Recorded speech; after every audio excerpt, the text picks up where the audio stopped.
This is Andi Purewal for Boxing Social in association with Betfred, and I'm delighted to be joined by former amateur standout Marc Castro here in Fresno. Marc, first and foremost, how are you? I'm doing good. It feels unreal. It doesn't really feel like fight week since it's in my hometown. I was going to say, what's it like for you to fight back here in your hometown? It feels weird. It doesn't feel unreal. It feels unreal, but doing the interviews and doing the photo shoots make me feel like it's fight week now. Does that bring more importance to this week for yourself, fighting back here in Fresno, where you're from? Does it make it even more special and make you want to put on even more of a show for everybody who will turn out to watch you on Saturday night?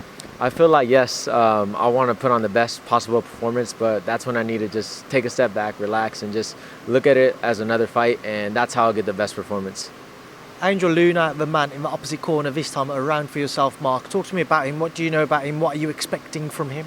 I expect a tough fight. He's a tough warrior. He has 14 wins, 7 by knockouts. He's a tough veteran, 31 years old, and I feel like he's going to give me a good fight, a good matchup. Marc, it's only the fourth professional fight of your career so far. How would you assess your journey through the pro ranks at this moment in time? I feel like I've been blessed to be on 3 Canelo undercards. Now fighting at home, that was the next step, and it just keeps getting more and real as each fight goes on. You mentioned you fought on 3 Canelo undercards previously. How do you find trying to keep yourself grounded though, and keeping your mind at the task at hand and staying focused to make sure you go on to achieve what you want and you don't get carried away because of the platforms you've had so far? I feel like I've always I learned that I operate off peace, not pressure. It doesn't matter how much pressure I have peace in myself, then I'll be able to conquer anything and do anything I put my mind to. Marc, you had a very unfortunate beginning to your career with your pro debut continuing to be pushed back for circumstances you couldn't control. How would you kind of look back on the entire experience now? And also, it seems to be that you can't stop fighting because this fight's always been presented to you now. Yeah, it feels good. It was an unfortunate start, but this is God's plan all along. I'm fighting at home, 3 Canelo cards. It all makes sense now. Success for you on Saturday, Marc. Where do you see, at least for the remainder of this year, playing out? Do you expect to get back out once more at least? I'm hoping so. I feel in great shape. I feel like injury-free, I'll be able to fight again one more time this year. You move into next year. Have you got a plan in place with regards to what you'd like to achieve throughout 2022? The main thing is stay healthy, stay in the gym, and that's where I'll get all the victories, right there in the gym. And the fights are just the fun part. Marc, I do want to ask you as well about this past weekend. We saw a brilliant end to the Purewal, the trilogy. What was your take on their fight? I believe Fury was going to win. No, this past weekend, that is. Oh no, I believe Fury was going to win.